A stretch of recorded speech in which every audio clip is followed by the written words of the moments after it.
आइए आज आप लोग के वास्तविक संख्या पढ़ाने जा रहे हैं जो 2011 से लेकर के 2022 तक जितने भी ऑब्जेक्टिव प्रश्न पूछे गए उसको हम सॉल्यूशन करवाने जा रहे हैं आज। तो पहला क्वेश्चन इसमें दिया गया है, परिमेय संख्या के निम्नलिखित में कौन परिमेय संख्या है। तो परिमेय संख्या बोलते हैं जो रूट से बाहरी रहेगा, जो पी बटा क्यू के रूप में रहता है उसको हम परिमेय संख्या कहते हैं, और जो रूट के अंदर ही रहेगा, कोई एक संख्या रूट के अंदर जो जिसका वर्गमूल पूरा पूरा नहीं निकलता है उसको हम अपरिमेय संख्या कहते हैं। तो पहला क्वेश्चन दिया गया है रूट 25 यहाँ पे दे दिया गया, रूट 25 बी में दिया गया यहाँ पर रूट 5 और सी में दे दिया 1/√2 दे दिया है, और डी में दे दिया है रूट 3 और प्लस में रूट 3।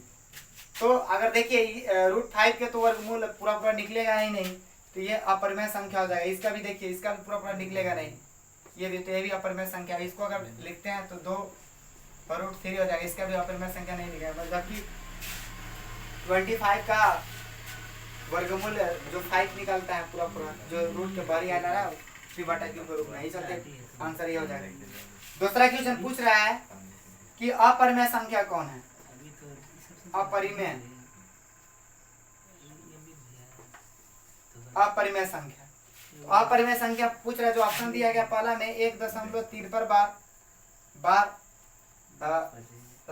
2 में दे दिया गया है यहाँ पर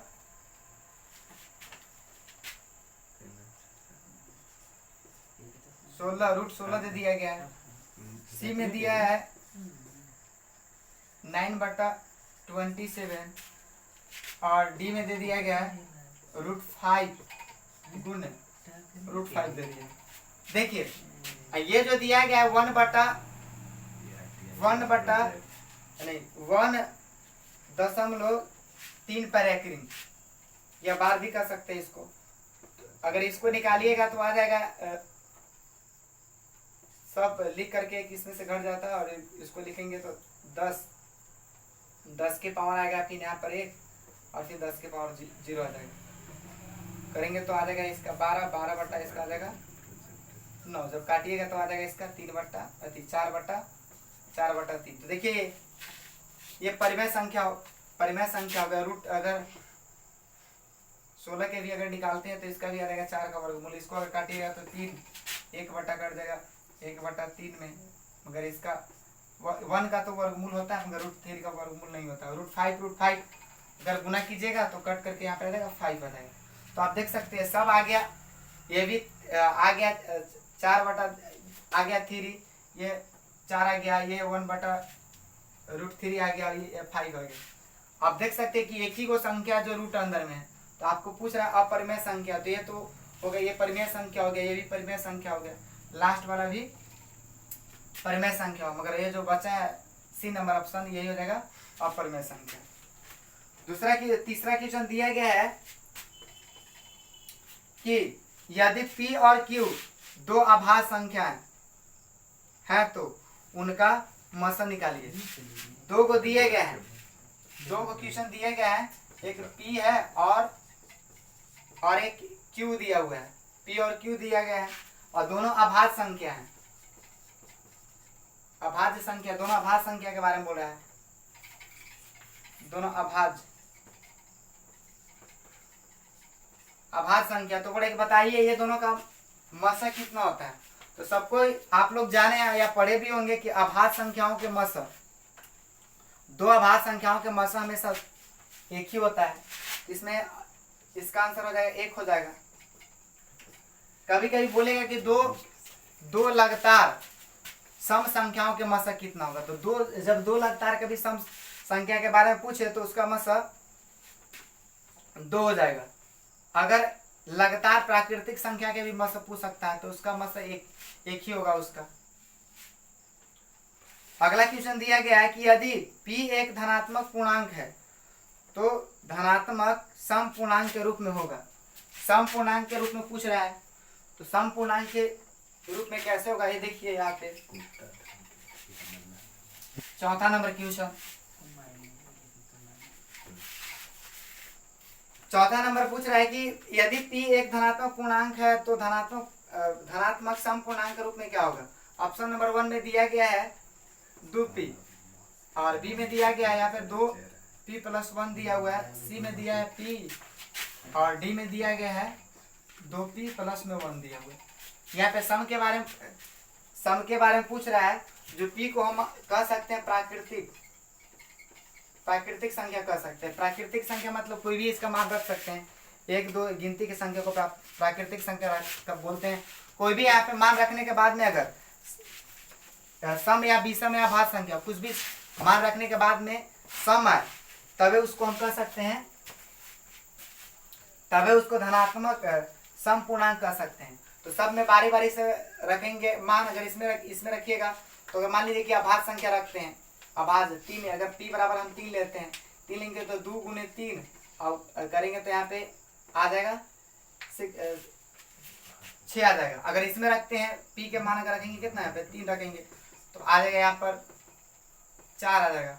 मगर यहीं पे अगर हम सम संख्या रखेंगे तो ये हमेशा विषम के रूप में आएगा। जैसे यहाँ पे देख सकते हैं p प्लस रखेंगे यहाँ पे रख दीजिए 2+1 जो सम संख्या है रखेंगे तो 3 आ जाएगा। हमेशा ये इसमें विषम सम और विषम दोनों आएगा।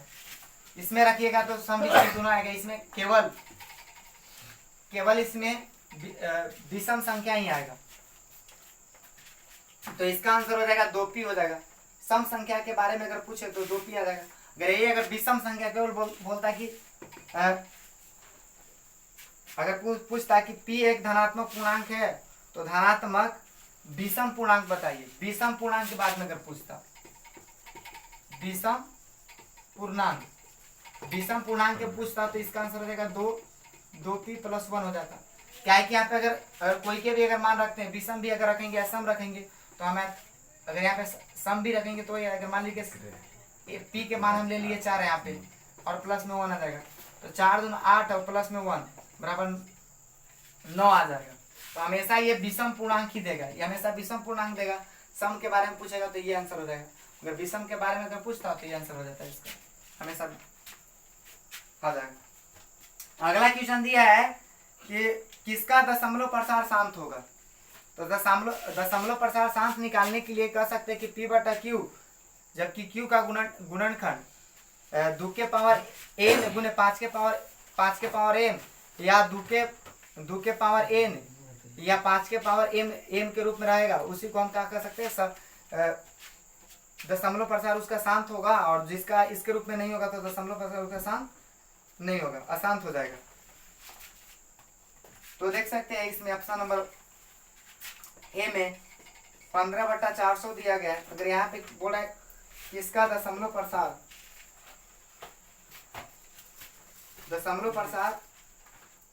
शांत हो, शांत के बारे में देख सकते हैं 17/81 ऑप्शन नंबर ए में। बी नंबर ऑप्शन में दिया गया 16/41, सी नंबर ऑप्शन में दिया गया 13/45 और डी नंबर ऑप्शन में दिया गया 19/80।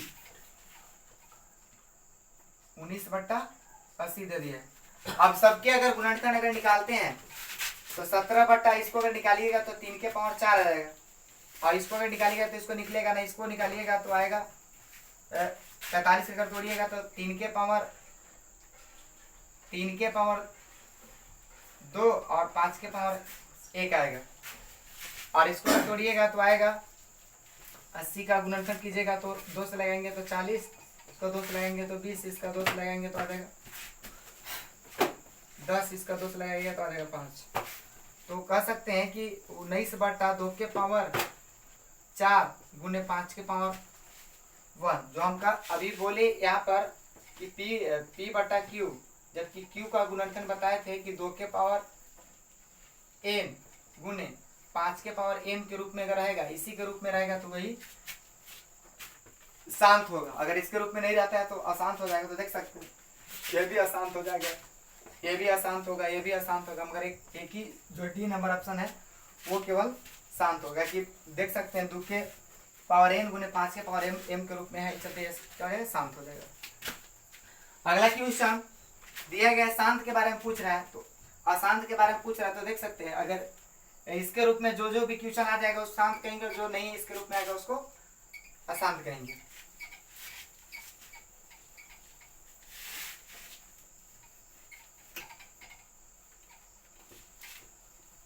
अगला क्वेश्चन दिया गया कि सबसे छोटी प्राकृतिक संख्या, सबसे छोटी प्राकृतिक संख्या तो सब कोई जानते भी हैं कि गिनती की संख्या को प्राकृतिक संख्या कहते हैं, और गिनती की संख्या हम 1 से स्टार्ट करते हैं, तो इसका आंसर तो हो जाएगा 1 आंसर हो जाएगा। अगला क्वेश्चन दिया गया है कि यदि भाग एल्गोरिथम ए बराबर बी क्यू प्लस आर दिया है, ए बराबर बी क्यू प्लस आर, ये सूत्र है एल्गोरिथम का, आर्कल का भी कर सकते हैं। जबकि ए बराबर यहाँ पर दे दिया गया है 37, बी बराबर दे दिया गया है 4 और आर बराबर दे दिया गया यहाँ पर ए, जबकि क्यू के मान यहाँ पर निकालना है, क्यू के मान बराबर क्यू के मान निकालना है। तो आप इस सूत्र पर रख दीजिए ए बराबर बी क्यू प्लस आर, जबकि ए के मान 37 दिया तो 37 लिख देंगे, बी के मान यहाँ पे 4 दिया 4 लिख देंगे, क्यू के मान नहीं दिया हुआ है, और आर के मान यहाँ पे देख सकते हैं 1 दिया हुआ है। अब ये जो देखिए गुना में है तो इसको लिख सकते हैं 37 प्लस 4 क्यू और प्लस में 1, जब 1 इधर लाएंगे, ये इधर RHS में है, RHS से अगर LHS में लाएंगे तो घट जाएगा। अगर पक्ष बदलते हैं जिसको पक्षांतर क्रिया कहते हैं, पक्ष अगर एक साइड से दूसरे साइड में लाते हैं तो हो जाएगा, प्लस में है तो माइनस में हो जाएगा, माइनस में रहेगा प्लस में हो जाएगा। तो अगर 37 और माइनस में 1 और बराबर में 4 क्यू अगर करेंगे तो यहाँ पे 36 आ जाएगा, 36 बराबर 4 क्यू, 4 से 4 काट दिए तो क्यू बराबर आ जाएगा 9 आ जाएगा आंसर इसका। तो इसका आंसर होगा क्यू बराबर 9 हो गया। अगला क्वेश्चन दिया गया है कि 156 के बाद गुणनखंड में 2 का घातांक, तो बोला है कि 156 के दे दिया है, जबकि 2 का घातांक पूछ रहा है। इसमें 2 का घातांक क्या होगा, 2 के घातांक पूछ रहा है, मैंने पावर पूछ रहा है क्या है ऐसे। तो 56 के 156 के अगर निकालिएगा तो 2 से लगाइएगा तो कितना आएगा इसका, 15 के तो 7 आ जाएगा, 1 तो 8 78 आ जाएगा, फिर 2 से लगाएंगे इसका तो आ जाएगा यहाँ पे 3 आ जाएगा 9, फिर अगर लगाइएगा 3 से तो आ जाएगा 13। आप देख सकते हैं कि 2 के पावर यहाँ पे आ गया कितना, 2 गुने 3 गुने 13 आ गया, जबकि 2 के पूछ रहा था घातांक के, 2 के घातांक देख सकते हैं यहाँ पे 2 के घातांक 2 ही इसका आंसर हो जाएगा। अगला दिया गया है कि संख्याएं है 12, 15 और 21 का मस कितना है। जो दिया गया है मस 12, 15 और 21 का, जो ऑप्शन में दिया गया है 3 दिया है, 5 दिया है, 7 दिया और 2 दिया है।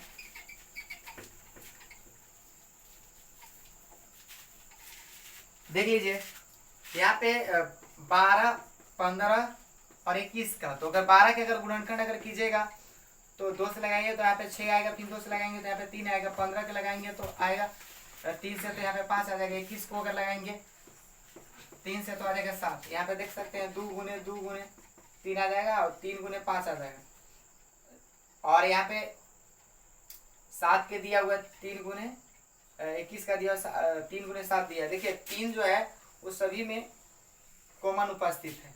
ऐसे भी कह सकते हैं कि मसा के बोलते हैं कि बड़ी से बड़ी कॉमन, उसी को हम कह सकते हैं मसा कहते हैं। जो छोटी से छोटी जो गुणज होता है उसको हम कहते हैं एलसीएम। तो इसका मसा आ जाएगा एचसीएफ, मसा आ जाएगा इसका 3 हो जाएगा आंसर।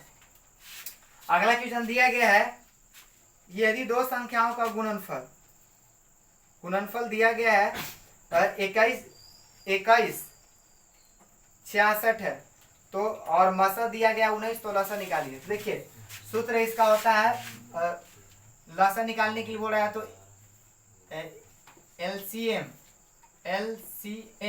एलसीएम बराबर होता है ए गुने बी और बट्टा में होता है एचसीएफ। और इसको 2 संख्याओं को गुणनफल कर सकते हैं, पहली संख्या और दूसरी संख्या, ए बराबर पहली संख्या, बी बराबर दूसरी संख्या। जबकि एलसीएम हमको निकालना है, जबकि यहाँ पे गुणनफल दोनों के दे दिया है 21 66 दिया हुआ है, तो बड़ा है, और मासा यहाँ पे दे दिया गया 19, अब इसको लगाएंगे, भाग लगा के देख लीजिए यहाँ पे 19 से 19 आ जाएगा। यहाँ पे घटाएंगे तो 2 एक बारी में, फिर अगर लगाएंगे तो आएगा 19 से 19, तब घटाएंगे तो यहाँ पे आएगा 16 में से 9 जाएगा तो बचेगा 7 और ये जाएगा कटकुट हो गया तो लिखेंगे तो इसको 19 चौकी 114 बार में पूरा पूरा कर देगा। तो इसका कह सकते हैं एलसीएम आ जाएगा 114। अगला दिया गया कि यदि ए और बी अभाज्य संख्या है तो लसो होगा। ए और बी दिया गया है, ए और बी है तो पूछ रहा है कि एलसीएम इसका कितना होगा। एलसीएम इसका पूछ रहा है तो एलसीएम इसका हो जाएगा अभाज्य संख्या। तो समझ सकते हैं अभाज्य संख्या जो भी देता है तो अभाज्य संख्या में एक के सिवाय और कोई दूसरा कॉमन होता ही होता है, नहीं होता है। इस चलते इसका अगर एलसीएम अगर पूछेगा तो ए गुने बी हो जाएगा, इसका मतलब ए बी इसका आंसर हो जाएगा। अगला क्वेश्चन दिया गया है कि 14वां नंबर क्वेश्चन कि 5, 15, 20 का लसा और मसा का अनुपात कितना है। लसा और मसा का अनुपात पूछ रहा है तो लसा मसा अगर निकालिएगा यहाँ पर लसा और मसा का तो ये आएगा 5, 15 और 20। इसका अगर मसा निकालते हैं तो मसा सबसे बड़का कॉमन होता है तो देखिए 5 से 5 कट जाएगा, 5 से 15 भी कट जाएगा, 5 से 20 आ जाएगा। इस चलते इसका HCF कह सकते हैं, HCF इसका HCF 5 आ जाएगा। और अगर इसका अगर निकालेगा एलसीएम तो एलसीएम निकालिएगा तो आ जाएगा 20, 5, 15, 20 यहाँ पे निकाल दिया। 5 से लगाएंगे तो आएगा 1, यहाँ पे 3 आ जाएगा, यहाँ पे 5 चौके 20 आ जाएगा। तो 5 और 15, 15 चौके 60 इसका आ जाएगा। एलसीएम इसका 60 आ जाएगा। अब इसका अनुपात क्या बोल रहा है कि एलसीएम मसा लसा और मसा का पूछ रहा है तो लसा दिया है 60 और अनुपात लिख देंगे यहाँ पे 5, इसको काट दीजिए तो 12, 5, 60 तो 12 अनुपात 1 इसका आंसर हो जाएगा, 12 अनुपात 1। आगे और 2 क्वेश्चन है, जो 2 क्वेश्चन हम आप लोग को बता देते हैं।